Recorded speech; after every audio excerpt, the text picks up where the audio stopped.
कर रहे हैं हम लोग।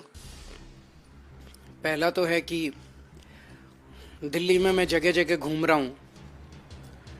दिल्ली के लोगों ने हमें दिल्ली के लोगों के लिए हमने बिजली फ्री कर दी, पानी फ्री कर दिया। 200 यूनिट तक बिजली फ्री है, 200 से 400 यूनिट तक बिजली हाफ रेट है, 20,000 लीटर पानी हर महीने फ्री है। लेकिन दुख की बात है कि दिल्ली में रहने वाले किराएदारों को फ्री बिजली और फ्री पानी का बेनिफिट नहीं मिलता। उसके अलग अलग कारण अलग अलग जगह हो सकते हैं, लेकिन जो भी कारण हो, किराएदार भी दिल्ली के रहने वाले हैं, उनको भी फ्री बिजली और फ्री पानी का बेनिफिट मिलना चाहिए।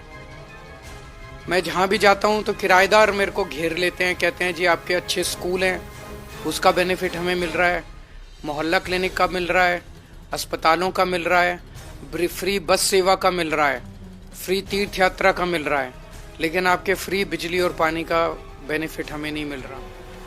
तो मैं आज ये ऐलान करना चाहता हूँ कि चुनाव के बाद, हमारी सरकार बनने के बाद, हम ऐसी योजना लेके आएंगे और ऐसा वो बनाएंगे, सिस्टम बनाएंगे जिससे किराएदारों को भी फ्री बिजली और फ्री पानी का बेनिफिट मिलना चालू हो।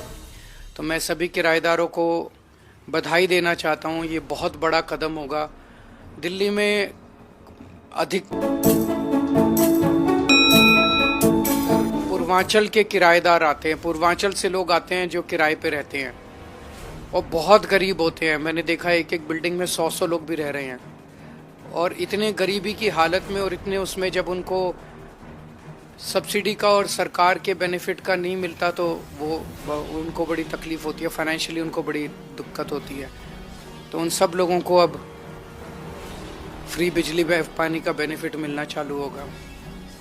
दूसरा मुद्दा आज है कि आम आदमी पार्टी पर एक फिल्म बनी है। इस फिल्म को आज हमने पत्रकारों को देखनी थी, उनके लिए एक स्पेशल स्क्रीनिंग रखी गई थी इस फिल्म की। आज सुबह ही पुलिस ने वहां पहुंच के उसकी स्क्रीनिंग रुकवा दी और कहा कि ये स्क्रीनिंग नहीं की जा सकती। किसी भी कानून में, ये प्राइवेट स्क्रीनिंग थी, ये कोई पब्लिक स्क्रीनिंग नहीं थी। किसी भी कानून के तहत ये अलाउड नहीं है कि पुलिस इस तरह से कोई फिल्म की स्क्रीन। ये कोई इलेक्शन का कैंपेन नहीं था, वहाँ कोई इलेक्शन का झंडा नहीं था, वहाँ कोई इलेक्शन की स्पीच नहीं थी, वहाँ कोई इलेक्शन के किसी पार्टी के लिए वोट नहीं था, इलेक्शन का प्रचार नहीं था, किसी पार्टी के लिए वोट नहीं मांगा जा रहा था, किसी पार्टी के खिलाफ नहीं बोला जा रहा था। एक प्राइवेट स्क्रीनिंग थी फिल्म की। तो बीजेपी इतनी क्यों डरी हुई है इस फिल्म से?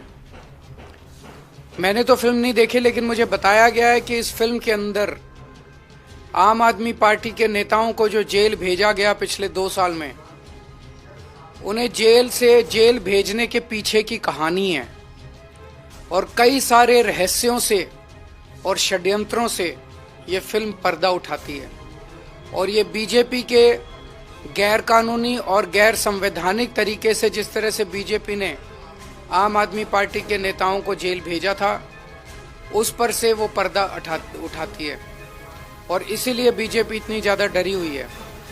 तो हम इसकी कड़ी निंदा करते हैं कि ये फिल्म को इस तरह से रोका गया, और हम उम्मीद करते हैं कि हमें परमिशन दी जाएगी इस फिल्म को दिखाने की। Thank you.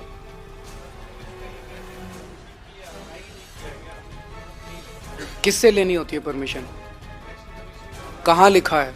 ये तो इलेक्शन का इवेंट ही नहीं है।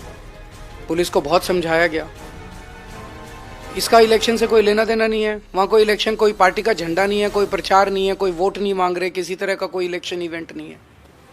गुंडागर्दी है, तानाशाही है। मैं उम्मीद करता हूँ आनी चाहिए, सबको देखनी चाहिए। बीजेपी के कुकर्मों का सबको पता चलना चाहिए। मैं ये जानना चाहता हूँ, मोदी जी पे एक फिल्म बनी थी, विवेक अग्निहोत्री ने पिछली बार बनाई थी, उसकी जितने सिनेमा हॉल्स में देश में स्क्रीनिंग हुई थी, उसमें क्या इलेक्शन कमीशन से परमिशन ली गई थी? क्या उनकी हर हॉल में स्क्रीनिंग के पहले इलेक्शन कमीशन से परमिशन ली गई थी?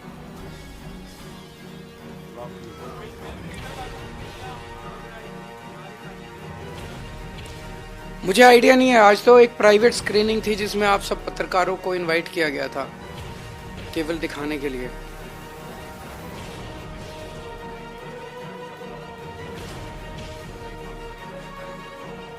मैं समझता हूँ कि सारा ठीक है। वो बीजेपी तो पूरी कोशिश कर रही है।